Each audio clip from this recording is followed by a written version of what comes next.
नमस्कार लर्नर्स, मैं डॉक्टर रुचि पांडे उत्तराखंड मुक्त विश्वविद्यालय के रसायन विज्ञान विभाग से आज CHEN 101 फंडामेंटल केमिस्ट्री की यूनिट 5 का चैप्टर पीरियोडिक टेबल, जिसे हम कहते हैं हिंदी में आवर्त सारणी की खोज, यानी कि आवर्त सारणी की स्टार्टिंग कैसे हुई, आवर्त सारणी की खोज कैसे हुई, मेंडलीव की आवर्त सारणी तक पहुंचने के लिए हमें किन आवर्त सारणियों का सामना करना पड़ा, किन आवर्त सारणियों को मॉडिफाई करके हम आज जो पीरियोडिक टेबल यानी कि आवर्त सारणी का यूज कर रहे हैं वो क्या क्या है, इसके बारे में आज आपको मैं डिस्कस करूंगी। आवर्त सारणी का इतिहास बहुत ही रोचक और विकासशील रहा है। यह सारणी रासायनिक तत्वों के संगठन और वर्गीकरण का एक महत्वपूर्ण तरीका है, जो इसके परमाणु संख्या, गुण और रासायनिक व्यवहार पर आधारित होती है। आवर्त सारणी का इतिहास विज्ञान के इतिहास में बहुत ही महत्वपूर्ण है। यह रासायनिक तत्वों के गुण, संरचना को समझाने और व्यवस्थित तरीके से तत्वों को किस तरह से आवर्त सारणी में रखा जाता है, उसके लिए आवर्त सारणी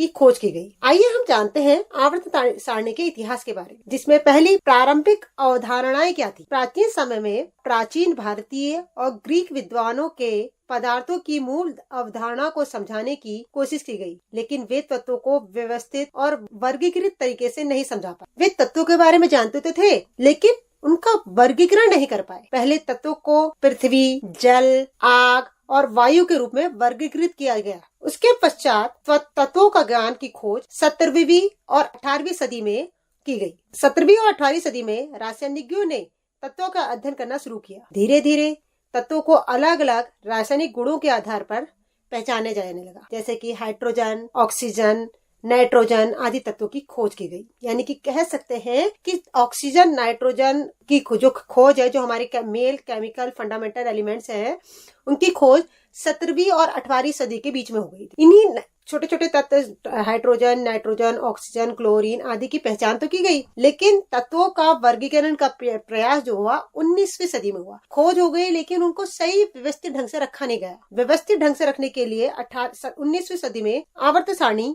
के विषय में कई वैज्ञानिकों ने, कई रासायनिकों ने अलग अलग तरह से आवर्त सारणी को समझाने की कोशिश करी। आइए हम जानते हैं आवर्त सारणी के अब इतिहास के बारे में। प्राचीन काल में तत्वों का जो ज्ञान है बहुत सीमित था। प्राचीन भारतीय, ग्रीक और अरबी विद्वान अपने अपने समय के तत्वों और पदार्थों के बारे में सोचते थे, लेकिन वही बात, इनका तत्वों का ज्ञान जरूर था, लेकिन इनको व्यवस्थित ढंग से कैसे रखा जाए, कैसे लोगों को समझाया जाए, इस पर कोई भी विचार नहीं हुआ। वो जानते थे कि इस तत्व से ये फायदा है, ये तत्व ये कहलाता है, इस तत्व का पहचान इस तरह से की जाती है, इसके लिए हम ये प्रयोग करेंगे तो नए तत्व की खोज हो जाएगी, लेकिन वो उनको एक व्यवस्थित ढंग से व्यवस्थित वर्गीकृत नहीं कर सके। जे बर्सनेंट और डार्मिक गैब्रियल जो 18वीं सदी में थे, उन्होंने 18वीं सदी के अंत तक रासायनिक तत्वों के बारे में धीरे धीरे नई नई जानकारी प्राप्त करनी शुरू करी। रासायनिक तत्वों को उनकी विशेषता के आधार पर वर्गीकृत करने का प्रयास भी करने लगे, जिसमें डिमित्र मेंडलीव ने 1869 में आवर्त सारणी इतिहास में महत्वपूर्ण मोड़ लाया, जब रूसी रासायनिक डिमित्र मेंडलीव ने 1869 में आवर्त सारणी का प्रारूप तैयार करा। सिर्फ प्रारूप तैयार करा। उन्होंने तत्वों को उनके परमाणु भार के आधार पर क्रमबद्ध करा और देखा कि तत्वों के गुण नियमित अंतराल पर दोहराते हैं। उन्होंने पहले तत्व के गुणों के आधार पर रिक्त स्थान छोड़े, जिसे भविष्य में अन्य तत्व की खोज की गई और उन रिक्त स्थानों पर उन तत्वों को रख दिया गया। मैंने कहने का मतलब है, उसने एक टेबल बनाई, एक सारणी बनाई, और मैं सारणी में उनके विशेष गुणों के आधार पर उन तत्वों को रखा, और जिन तत्वों की खोज हुई नहीं थी और वो सारणी में फिट नहीं हो पा रहे थे, उनके लिए एक एम्प्टी स्पेस रख दिया, खाली स्पेस रख दिया। उन खाली स्पेस में जब तत्वों की खोज की गई तो उन खाली स्पेस में उन तत्वों को फिट कर दिया गया। हेनरी मोसले जो 1913 में ब्रिटिश रासायनिक थे, आवर्त सारणी को एक नया रूप दिया। उन्होंने तत्वों को उनके परमाणु संख्या के आधार पर क्रमबद्ध किया, जो कि आज की आवर्त सारणी का एक प्रमुख आधार है। उन्होंने यह सिद्ध किया कि परमाणु संख्या के आधार पर, उनके गुणों के आधार पर आवर्त सारणी को निर्धारित किया जाता है, न कि उनके परमाणु भार के आधार पर, क्योंकि आवर्त सारणी पहले किस आधार पर रखी जा रही थी, परमाणु भार के आधार। उसके बाद आई हेनरी मोसले के बाद मॉडर्न पीरियोडिक टेबल, जिसमें आधुनिक आवर्त सारणी में, जिसमें कि 7 पीरियड, 7 आवर्त और 18 समूह, 18 ग्रुप है। तत्वों के समूह के समान रासायनिक गुण वाले तत्वों को एक पीरियड में रखा गया और भिन्न भिन्न वालों को, जो सेम प्रॉपर्टीज वाले एलिमेंट है, उनको सेम पीरियड टेबल में, सेम पीरियड्स में रखा गया। और इसी आधार पर जो नए तत्व की खोज की गई, उनके लिए जो एम्प्टी स्पेस था, उन नए तत्वों को उठा के उन एम्प्टी स्पेस यानी कि जो खाली स्थान है वहां पर भर दिया गया। इस आधार पर आज तक आवर्त सारणी में 118 तत्वों की पहचान की गई है, जिसमें से आखिरी तत्व ऑर्गेनेसॉन है जिसका सिंबल ओजी है। आवर्त सारणी में रासायनिक तत्वों के अध्ययन और उनके गुणों को समझाने में एक महत्वपूर्ण भूमिका निभाई है। यह न केवल रासायनिक शास्त्र बल्कि भौतिकी और अन्य विज्ञानों में भी बहुत ही महत्वपूर्ण रहा है, जिसमें वैज्ञानिकों ने अपने अलग अलग नियम दिए, जिसमें से डॉबनियर, ट्राइक सिद्धांत, Newland, old form of the periodic table, old form of Mendeleev, new form of the Mendeleev, इस तरह से आपके कई मेंडल टेबल बाद में आई।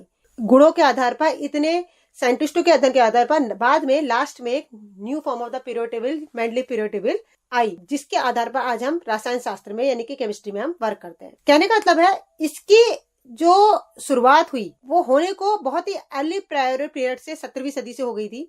धीरे धीरे मैंने जैसे आपको बताया कि गैब्रियल ने, डिमिक मेंडलेव ने धीरे धीरे मॉडिफिकेशन किया, फिर मैस्लो जी ने करा, फिर लास्ट में modern of the periodic table I, जिसमें आज पीरियोडिक टेबल है जिसमें 118 तत्व पूरे फिट है। पीरियोडिक टेबल में कुछ वैज्ञानिक जिन्होंने अपने पीरियोडिक टेबल को मॉडिफाइड करने में अपने नियम को दिया, कुछ वैज्ञानिकों के नियमों को विस्तृत रूप से बताना चाह रही हूँ। तो जैसे कि इसमें पहला नियम आज जो हम एक्सप्लेन करेंगे वो है डॉबरेन का त्रयिक नियम, डॉबनियर का लॉ ऑफ ट्राइड्स कहते हैं, जिसे हम लॉ ऑफ ट्राइड्स कहते हैं, जिसे नाम से है डॉबनियर का लॉ ऑफ ट्राइड्स। ट्राइड्स मतलब 3। कुछ इसमें डॉबनियर ने इस तरह से बताया कि ट्राइड के बेसिस पर हम एलिमेंट की पीरियोडिक प्रॉपर्टीज को एक्सप्लेन कर सकते हैं। देखिए उसने क्या कहा, रसायन विज्ञान का एक महत्वपूर्ण सिद्धांत है जिसे डॉबनियर ने 1829 में प्रस्तुत किया। इस नियम के अनुसार कुछ त्रायिक समूह यानी कि ट्राइड्स में 3 तत्व पाए जाते हैं जिनके रासायनिक गुण और विशेषताएं एक दूसरे से संबंधित होती है। उसने कहा कि पीरियोडिक टेबल में 3 तत्व समान पाए जाते हैं जिनके रासायनिक गुण और उनकी विशेषताएं क्या होती है, सेम होती है, और उस सेम प्रॉपर्टीज के बेसिस पर उन 3 एलिमेंट की सेम प्रॉपर्टीज से इसे ट्राइड डॉबनियर का ट्राइड सिद्धांत कहते हैं। ट्राइक सिद्धांत में डॉबनियर का कहना था कि एक त्रायिक समूह में 3 रासायनिक तत्व होते हैं। उनका क्या कहना था, एक त्रायिक समूह में 3 रासायनिक तत्व होते हैं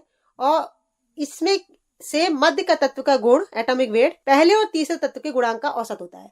यानी कि 3 एलिमेंट होंगे, पहला और लास्ट का जो सम होगा उसका सम का जो मीन होगा वो बीच वाले के इक्वल होगा।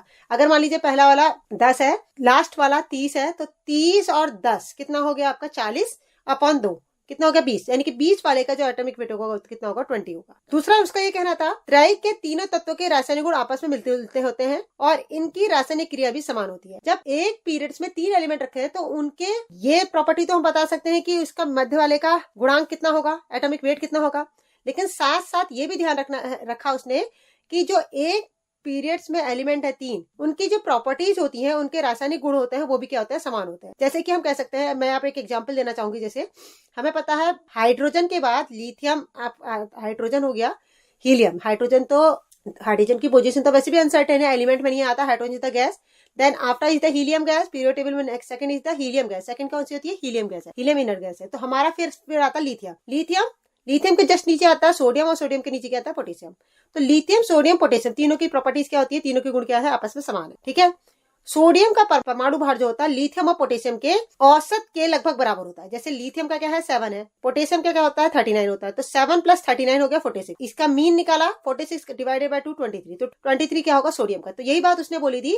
तो फर्स्ट और लास्ट में, जैसे मैंने अभी आपको एग्जाम्पल बोला था, वही एग्जाम्पल मैंने जो पीरियोडिक टेबल है उसके बेसिस पर फर्स्ट और लास्ट जो थर्ड एलिमेंट है, 3 एलिमेंट ट्राइड्स में रखेंगे तो फर्स्ट और लास्ट एलिमेंट का जो मीन होगा उसका एवरेज जो होगा मिड वाला होगा। तो इस प्रॉपर्टीज को हम कौन सी प्रॉपर्टीज कहते हैं, ट्राइड प्रॉपर्टीज, और इनके गुणों में भी काफी समानता पाई जाती है। इसी तरह से हम बात करेंगे 3 तत्वों के गुण समान होते हैं। इसी में हम बात करेंगे स्ट्रोंशियम का परमाणु भार कैल्शियम और बेरियम के गुणांक का औसत होता है।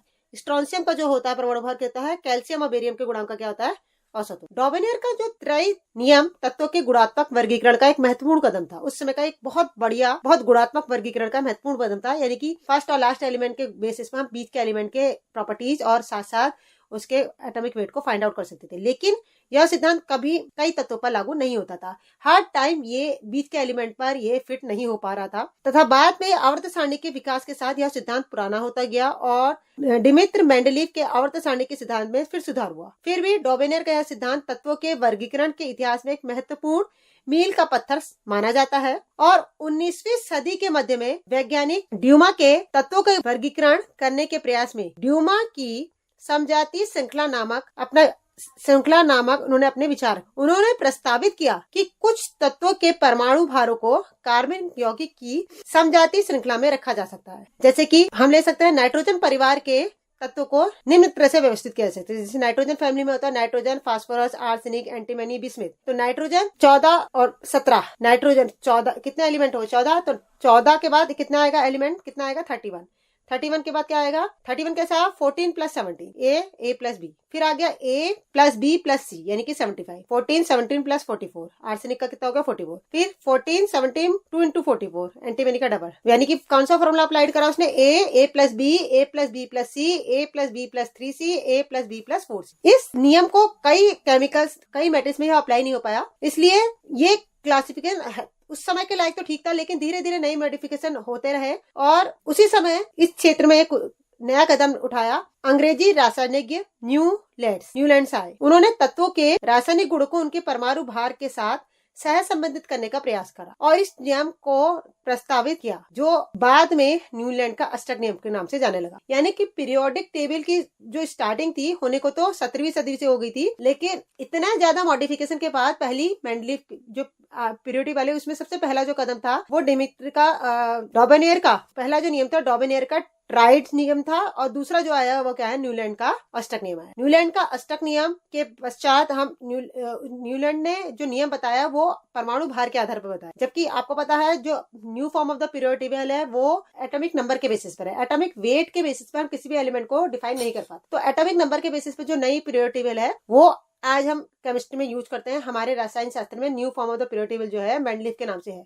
तो स्टार्टिंग जो थी डॉबेनियर की थी, उसके आता है न्यूलैंड का अष्टक नियम। तो न्यूलैंड का अष्टक नियम हम आपको नेक्स्ट के पार्ट सेकंड में से लेकर न्यूलैंड के अष्टक नियम से लेकर मेंडलीफ की new form of periodic table तक सेकंड पार्ट में एक्सप्लेन करेंगे। धन्यवाद। आशा करती हूँ आपको आवर्त सारणी से संबंधित जानकारी आपको पसंद आई होगी। धन्यवाद।